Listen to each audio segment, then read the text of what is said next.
if you are going through the day and you are fixated on things like fun or something like love, love is a little more heavy duty than fun, but you can accomplish it, some of you, quickly anyway.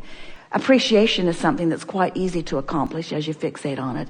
As you find these words, these emotions, and you set out with the determination to stir the feeling of them within you, what you're actually doing is using something that's easy to come by as your focal point in order to engender a vibration that then becomes, for now at least, a dominant part of your grid. So there's a grid about this and a grid about that and a grid about this, a grid regarding this person, a grid regarding this person. So we want you to picture this core grid within you. And we want you to think about other pieces that come in that go da-da-da-da-da-da, that just take you right in alignment, right to who you are.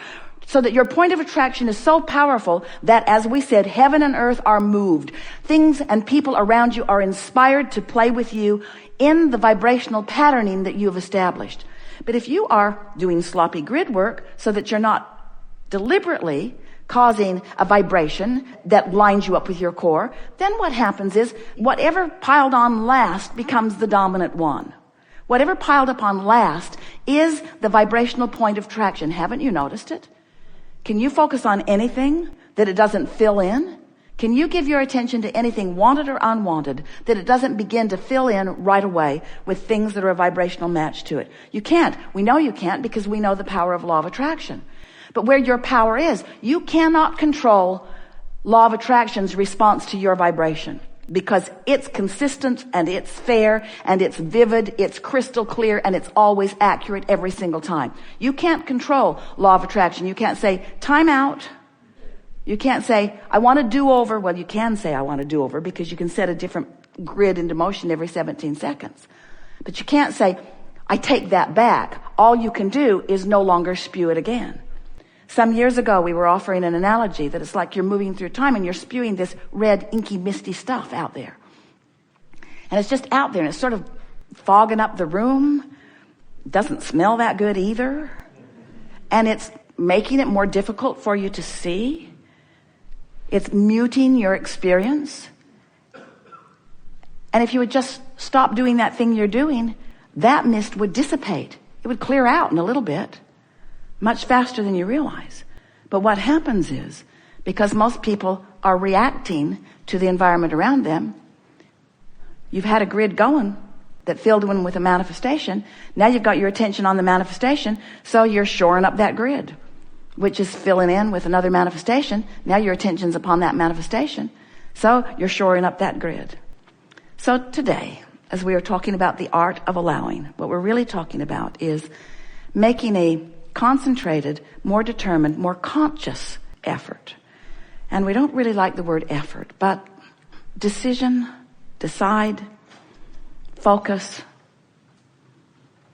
Sometimes it takes a little effort to distract yourself from the reality of the grid that is filled in while you get hold of the vibrational core of the well-being that is dominant.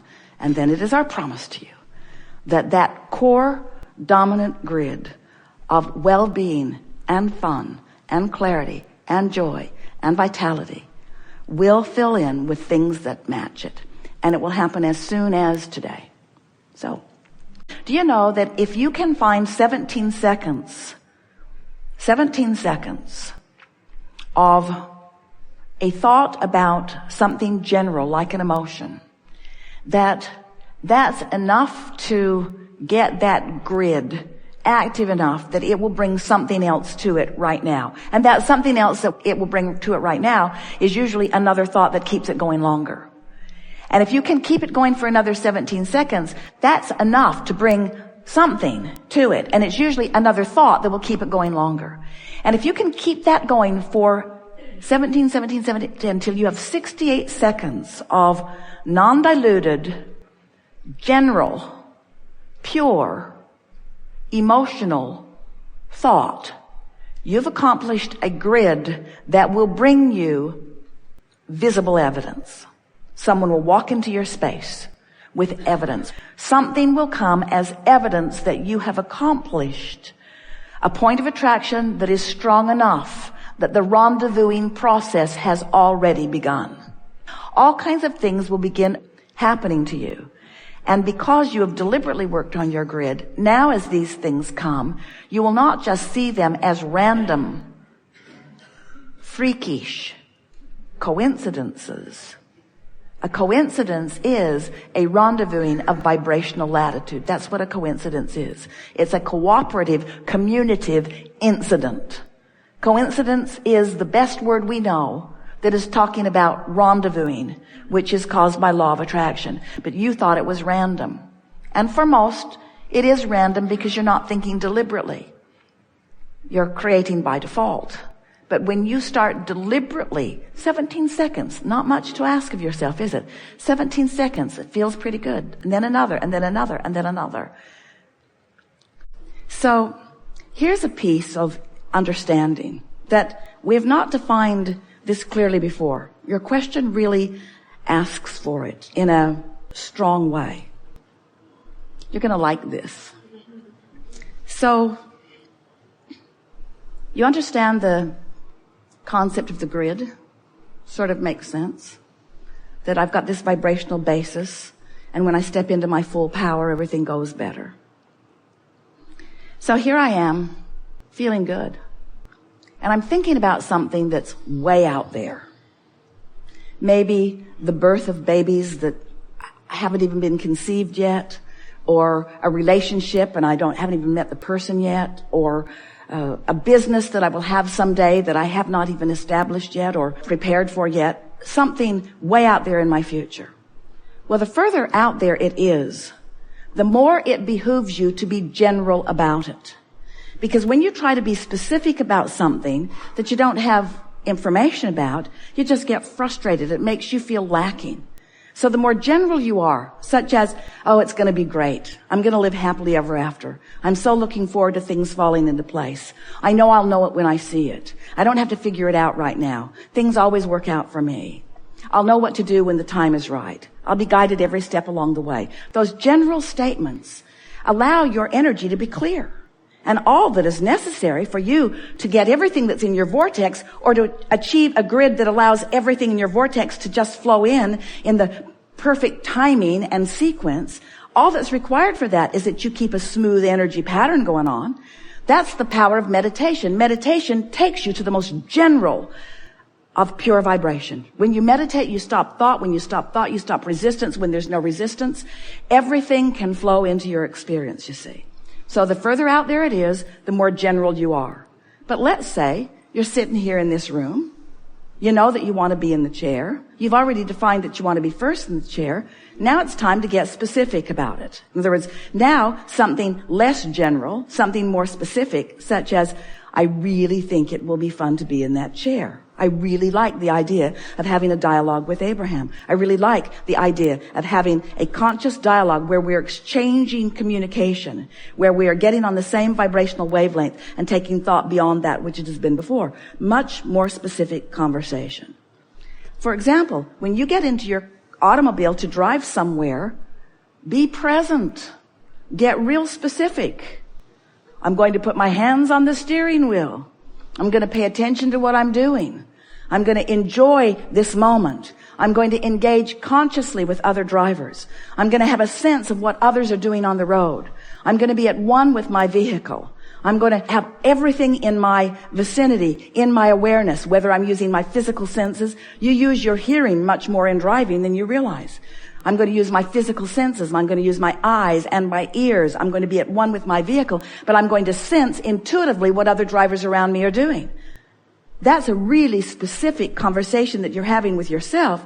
And because you're just about to get into your vehicle, it's good to be really specific. You don't want to be in that general sense. Whatever will be, will be. Things just work out for me. I think I'll take a nap while I drive up to Stanford.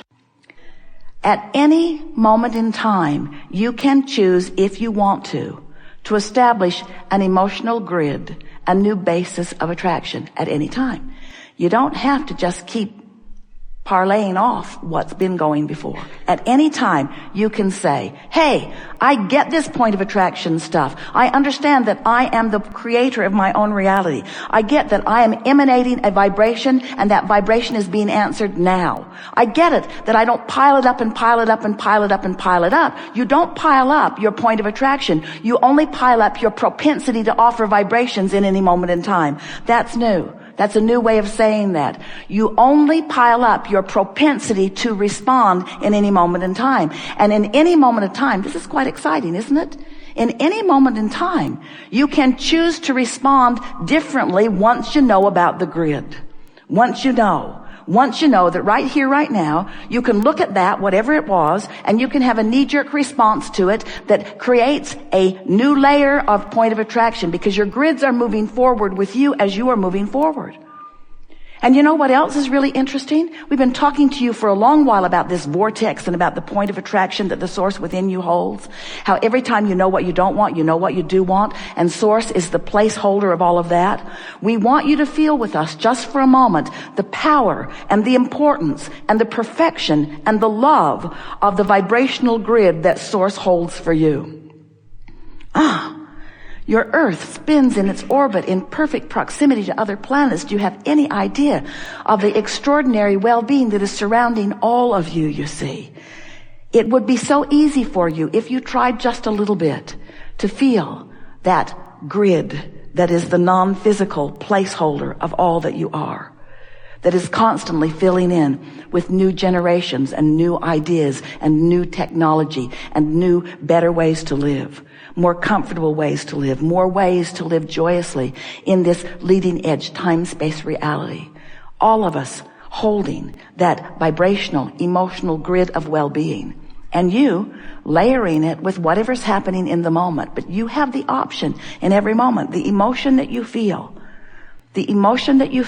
in any moment, in every moment, is nothing more. And we are not trying to diminish its importance, because it's everything. But it is nothing more than the vibrational relationship between the non-physical grid, the grid that source is holding for all of you, and the grid that you are holding for yourself in this moment in time. Because when you get vibrationally off the beam from who you are, you feel that discord. It's what we've been calling resistance. This is just another more hands-on way for you to feel it, you see. We've been talking to you for a while, and we say to you, as Seth said to you, you are the creator of your reality. And Jerry said, I like the sound of that, but how is that so? Seth said, your point of power is in the present. And Jerry said, oh, that sounds important, but what do you mean? How is that so? And so all of these years we've been explaining primarily those two things, that you are the creator of your own reality and that you're doing it in your powerful now. Because the only opportunity that you have to contour the vibration of your beingness is right here, right now, right here, right now, right here, right now, in response to whatever life is bringing you, in response to whatever images are dancing in your head, in response to whatever memories you are imagining or conjuring, or in response to whatever you're observing, whether you are thinking about the past or the present or the future. You're doing it right now. This is where your powerful now is happening. And in this powerful now, you are establishing yet again another 17 seconds, another 17 seconds, another 17 seconds. A vibrational grid. Your power is now. And your ability to feel how it dovetails in with the long-standing grid, the eternal nature of your being. So look at it this way. You were source energy before you came into this body, and you had a grid with a point of attraction going on that we can't even begin to describe the perfection of. That's who you are coming in. And then, just like you planned, you begin creating other grids so that you can feel the relationship between them, so that you can establish new things that you want. But through all of that, you have the ability to come home to the central place, come home to the vibrational beingness, come home to that place of well-being that has been established long before you came into this physical body and is increasing with every 17 seconds that you have been living ever since, you see. Every 17 seconds. You have the opportunity of reestablishing and setting into a different direction the vibrational grid, which is your point of attraction. Do you like knowing that you have a point of attraction? Do you like knowing that it is scientifically, mathematically provable? Do you like knowing that there's no way that you could ever wonder what's coming to you or why